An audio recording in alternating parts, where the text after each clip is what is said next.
Chut, c'est samedi saint. Et traditionnellement, dans l'Église, le samedi, c'est le jour consacré à la Vierge Marie. Aujourd'hui, pourquoi sommes-nous en silence?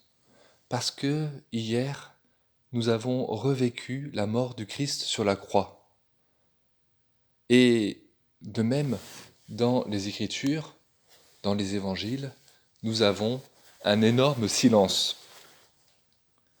Depuis jeudi, depuis l'office de la Seine, les cloches ont cessé de sonner et nous les entendrons seulement lors de la vigile pascale ce soir. C'est pour cela que la tradition a été de dire que les cloches revenaient. En attendant, les frères et partout dans les églises où l'on célèbre ces jours saints, pour appeler les gens à la prière, nous ne sonnons plus les cloches, mais nous faisons retentir la crécelle. Alors, c'est aujourd'hui le grand silence. Alors, essayons un petit peu de jouer le jeu, même si nous avons beaucoup de choses à préparer pour ce soir. Que dit donc l'Écriture? Dans les différents évangiles, nous lisons que, après la mort de Jésus sur la croix, son corps est descendu et on emporte son corps dans le tombeau neuf qui se situe dans le jardin près du lieu où Jésus a été crucifié. Et les femmes qui étaient venues de Galilée regardaient le tombeau et comment son corps avait été disposé. Le lendemain, c'est-à-dire dans notre liturgie aujourd'hui, elle observe le repos du sabbat selon les commandements de la loi. Si nous nous arrêtons un petit peu sur les Écritures, nous pourrions nous dire qu'il y a un petit problème.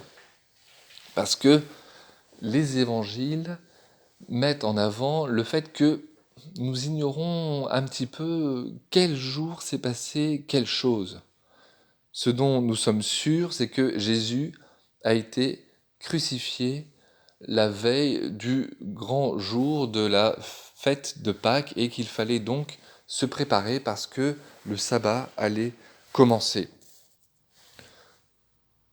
Jésus a peut-être célébré la fête de la Pâque avec ses disciples en avance et on nous dit que c'était au moment de la fête des Azimes. Et la fête de Pâques juive, elle-même mélangeait deux fêtes différentes, c'est-à-dire la fête de l'offrande de l'agneau, du sacrifice de l'agneau pascal, et la fête des Azimes, ces pains sans levain, ces matzot que l'on mangeait pour célébrer le temps de la moisson de l'orge. En plus est venue se greffer la fête de la sortie d'Égypte, et c'est pour ça que on distingue encore dans le judaïsme la fête des Azimes et la fête de la Pâque. Mais que se passe-t-il en ce jour? Là, les textes sont muets. Mettons-nous peut-être pendant quelques instants à la place de la Vierge Marie, elle qui était debout près de la croix, voyant son fils en train de mourir. Elle observe, elle aussi, comment va être placé le corps de son fils au tombeau.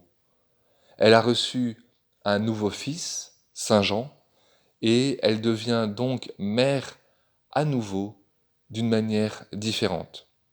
Que fait-elle en ce jour? Eh bien, comme le dit l'Évangile, elle observe la loi. Elle fête le sabbat, elle fête la fête de Pâques. Quelle chose étrange! Est-ce qu'elle se réjouit de la délivrance du peuple d'Israël, de sa sortie d'Égypte? Eh bien, nous aussi, nous pourrions nous dire que la force de la liturgie, la force des coutumes, c'est justement d'être capable de faire des choses par habitude, de manière répétée, alors même que parfois nous n'avons pas forcément le cœur à faire ces choses-là. Nous aussi, nous sommes un petit peu dans la même situation.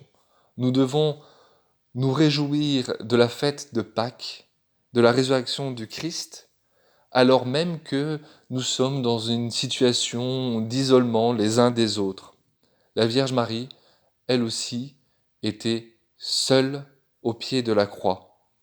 Et dans la foi, en ce jour du samedi saint, elle tient dans la foi et sait que le Seigneur agit. Et pourtant, elle a elle-même senti la souffrance. Souvenez-vous de ce glaive de douleur dont lui avait parlé le vieillard Siméon au temple de Jérusalem et qui devait transpercer son cœur.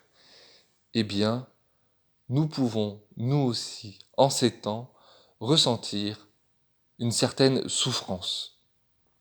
Nous ne sommes pas totalement seuls. La Vierge Marie, elle aussi, dans ce mystère de la foi, nous aide à tenir. Alors on pourrait s'interroger sur ce silence des Écritures. Pourquoi est-ce que l'on ne nous dit rien sur ce qui s'est passé le samedi saint ?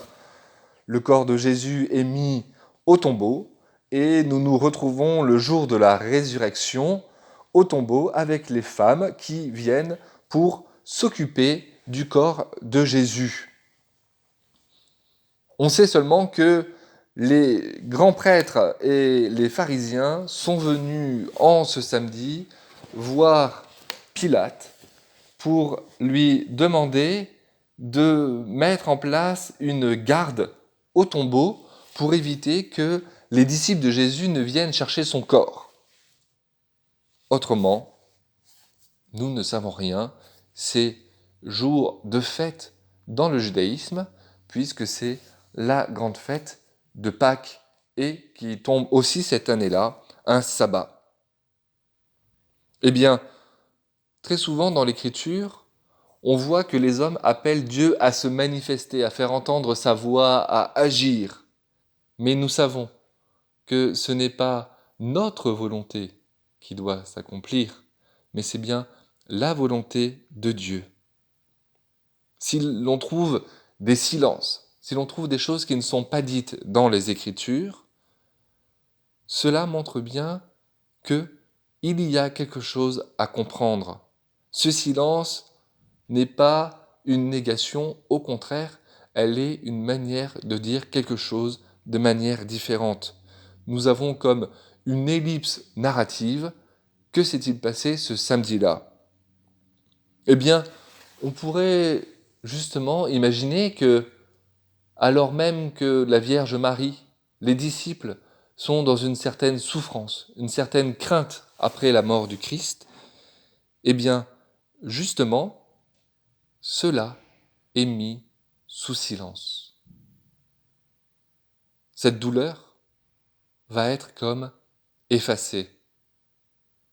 L'Écriture nous dit aussi que une femme oublie les souffrances qu'elle a endurées au moment de l'accouchement, lorsque vient à la vie ce nouvel être qu'elle a porté en son sein.